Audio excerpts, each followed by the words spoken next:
Once, when a lion, the king of the jungle, was asleep, a little mouse began running up and down on him. This soon awakened the lion, who placed his huge paw on the mouse, and opened his big jaws to swallow him. "Pardon, O king," cried the little mouse. "Forgive me this time. I shall never repeat it, and I shall never forget your kindness.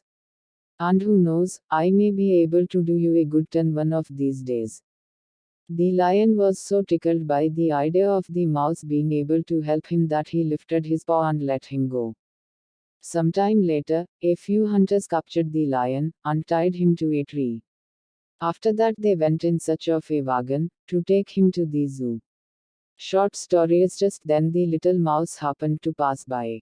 On seeing the lion's plight, he ran up to him and gnawed away the ropes that bound him, the king of the jungle.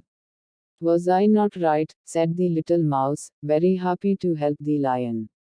Moral: small acts of kindness will be rewarded greatly.